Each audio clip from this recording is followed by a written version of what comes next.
आपल्याला वाटलं होतं की शीतयुद्ध संपल्यावर जग शांततेच्या दिशेने जाईल, पण खरंच तसं झालंय का? अजिबात नाही. उलट आज अणुबॉम्बच्या संघर्षाचा धोका पुन्हा एकदा धोकादायक पातळीवर पोचला आहे. मग असं का होतंय आणि यातून बाहेर पडण्याचा मार्ग इतका अवघड का झालाय? चला या गंभीर प्रश्नांची उत्तरं शोधूया. शीतयुद्ध संपलं आणि वाटलं चला आता जग शांत होईल. पण गेल्या काही दशकात परिस्थिती पूर्णपणे बदलली आहे. जागतिक शांततेचं स्वप्न कुठेतरी हरवत चाललंय आणि अणुबॉम्बचा धोका परत एकदा आपल्या डोक्यावर घिरट्या घालतोय. मग असं अचानक काय बदललं? यामागे नक्की काय कारण आहेत? हे बघा, ही परिस्थिती काही एका रात्रीत निर्माण झालेली नाही. यामागे आहेत 7 मोठी आणि खूपच धोकादायक कारणं, जी एकाच वेळी जगाला अणुबॉम्बच्या संघर्षाच्या अगदी तोंडावर आणून ठेवत आहेत. चला तर मग बघूया हे 7 जीवघेणे धोके नेमके आहेत तरी काय. एक गोष्ट लक्षात घ्या, हे धोके काही वेगवेगळे नाहीत, तर ते एकमेकांमध्ये पूर्णपणे गुंतलेले आहेत. म्हणजे राजकारण, तंत्रज्ञान, आंतरराष्ट्रीय संबंध या सगळ्याच पातळ्यांवर धोक्याची घंटा वाजतेय. सगळ्यात पहिला धोका, वाढता आंतरराष्ट्रीय तणाव. युक्रेनमधलं युद्ध घ्या किंवा जगात चाललेले इतर संघर्ष, देश एकमेकांवर विश्वास ठेवायलाच तयार नाहीत. आणि सिप्री इयरबुक 2024चा रिपोर्ट तर धक्कादायकच आहे. तो सांगतोय की जगात तैनात असलेल्या अणुबॉम्बची संख्या परत वाढायला लागलीय. याचा अर्थ सरळ आहे, देश आता बोलण्याऐवजी अणुबॉम्बलाच आपली खरी ताकद समजायला लागलेत. दुसरा धोका आहे धोरणांमधला गोंधळ. आता एक विचार करा, समजा एखाद्या देशाच्या न्यूक्लिअर कंट्रोल सिस्टीमवर सायबर हल्ला झाला, तर तो देश याला काय समजणार? सायबर हल्ला की थेट अणुबॉम्ब हल्ला? याचं स्पष्ट उत्तर कोणाकडेच नाही. आणि याच गोंधळातून एका गैरसमजामुळे अणुबॉम्बचं बटन दाबलं जाण्याचा धोका किती मोठा आहे विचार करा. तिसरा धोका म्हणजे महत्त्वाचे शस्त्र नियंत्रण करारच मोडकळीस आलेत. उदाहरणार्थ, अमेरिका आणि रशियामधला एक INF करार होता, जो मध्यम पल्ल्याच्या मिसाईल्सवर बंदी घालायचा. तो आता अस्तित्वात नाही. हे करार म्हणजे देशांमधले सेफ्टी वॉल्स सारखे असतात. तेच जर निकामी झाले तर मग गैरसमज आणि स्पर्धा वाढणारच ना. चौथा धोका आहे टेक्नॉलॉजीचा. हायपरसॉनिक मिसाईल्स ही नवीन शस्त्र आवाजाच्या कित्येक पट वेगाने प्रवास करतात. याचा अर्थ काय होता माहितीये? हल्ला झाल्यापासून उत्तर देण्याचा निर्णय घ्यायला नेत्यांकडे फक्त काही मिनिटं असतील. एवढ्या कमी वेळात प्रचंड दबावाखाली योग्य निर्णय घेतला जाईल याची खात्री कोण देणार? पाचवा धोका आहे टेक्निकल ग्लिचचा. आणि असं जवळपास घडलं होतं. 1983ची गोष्ट आहे. सोव्हिएत युनियनच्या कम्प्युटर सिस्टमने अचानक चुकीचा अलार्म दिला की अमेरिकेने हल्ला केलाय. विचार करा काय परिस्थिती असेल. पण फक्त एका अधिकाऱ्याच्या प्रसंगावधानामुळे त्या दिवशी अणुयुद्ध टळलं. पण प्रश्न हा आहे की प्रत्येक वेळी आपलं नशीब इतकं चांगलं असेल का? सहावा धोका तर पृथ्वीच्या बाहेरचा आहे, अंतराळातला.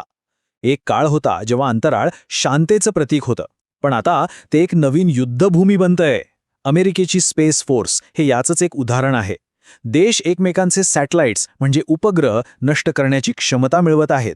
आणि ज्या उपग्रहांवर आपलं सगळं कम्युनिकेशन, आपली वॉर्निंग सिस्टीम अवलंबून आहे, तेच जर धोक्यात आले तर विचार करा परिस्थिती किती गंभीर होऊ शकते.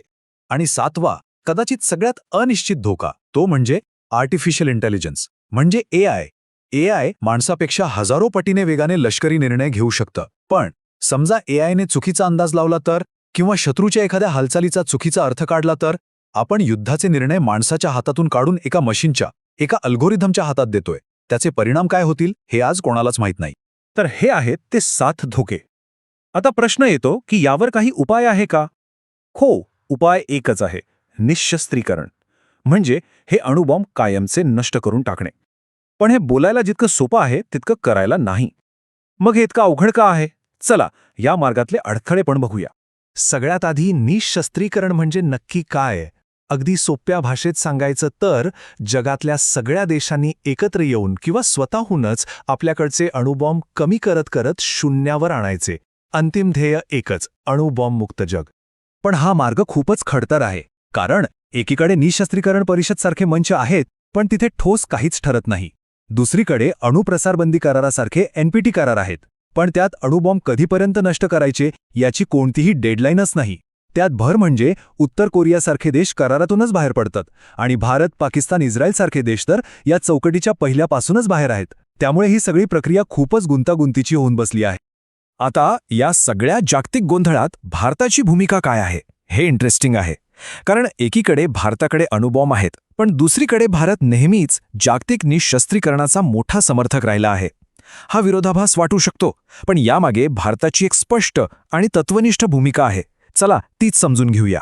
भारताच्या धोरणाचा गाभा एकाच वाक्यात सांगता येतो. तो म्हणजे निशस्त्रीकरण हवं, पण ते सगळ्यांसाठी समान असावं. भारताचं म्हणणं स्पष्ट आहे की अणुबॉम्ब नष्ट करण्याची जबाबदारी सगळ्या देशांची आहे, यात कोणालाही सूट मिळता कामा नये.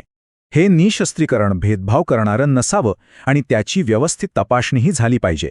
आणि भारताची ही भूमिका काही काल परवाची नाहीये. खरं तर जगात अणुबॉम्बची स्पर्धा जेव्हा नुकतीच सुरू झाली होती, तेव्हापासून भारत निशस्त्रीकरणाबद्दल बोलतोय. 1954 मध्ये अणुचाचणीवर बंदी घालण्याची मागणी करणारा भारत जगातला पहिला देश होता. त्यानंतर 1978 मध्ये आणि मग 1988 मध्ये भारताने संयुक्त राष्ट्रांमध्ये अणुबॉम्ब नष्ट करण्यासाठी ठोस योजनाही मांडल्या होत्या. यावरून भारताची या विषयातली बांधिलकी किती जुनी आणि पक्की आहे हे दिसतं. पण मग एक प्रश्न येतो की भारताने NPT, CTBT सारख्या महत्त्वाच्या आंतरराष्ट्रीय करारांवर सही का नाही केली? याचं कारण आहे भारताचा या करारांमधल्या भेदभावाला असलेला विरोध. NPT करार काय करतो? तो जगाची अणुबॉम्ब असलेले आणि नसलेले अशी 2 गटांत विभागणी करतो. म्हणजे तो काही देशांना कायदेशीररित्या अणुबॉम्ब ठेवायची परवानगी देतो आणि बाकीच्यांवर कायमची बंदी घालतो. भारताचं म्हणणं आहे की नियम सर्वांसाठी सारखेच हवेत. म्हणूनच भारताने या भेदभावाला नेहमीच विरोध केला आहे. तर मग आता पुढे काय? एकीकडे अणुबॉम्बचा धोका वाढत चाललाय आणि दुसरीकडे निशस्त्रीकरणाचा मार्गही बंद दिसतोय. या दुहेरी संकटातून बाहेर पडायचा काही मार्ग आहे का? उत्तर सोपं नाही, पण अशक्यही नाही. याची सुरुवात होते विश्वासापासून. देशांना एकमेकांशी पुन्हा बोलायला सुरुवात करावी लागेल. अणुबॉम्ब वापरण्याबद्दलची आपली धोरणं लपवून न ठेवता ती पारदर्शक करावी लागतील. आणि सगळ्यात महत्त्वाचं, AI आणि हायपरसॉनिक मिसाईलसारख्या नवीन टेक्नॉलॉजीवर नियंत्रण मिळवण्यासाठी सगळ्यांनी एकत्र येऊन नवीन नियम बनवायला लागतील. शेवटी या संघर्षातून शांततेकडे जाण्याचा मार्ग एकच आहे, तो म्हणजे संवाद आणि विश्वास. असं म्हटलं जातं की अणुबॉम्बच्या कठोर वास्तवापासून अणुबॉम्ब मुक्त जगाच्या स्वप्नापर्यंतचा पूल फक्त याच 2 गोष्टी बांधू शकतात. पण खरा प्रश्न हा आहे की आजच्या ह्या वाढत्या अविश्वासाच्या युगात जग हा पूल बांधायला खरंच तयार आहे का? याचं उत्तर आपल्याला भविष्यच देईल.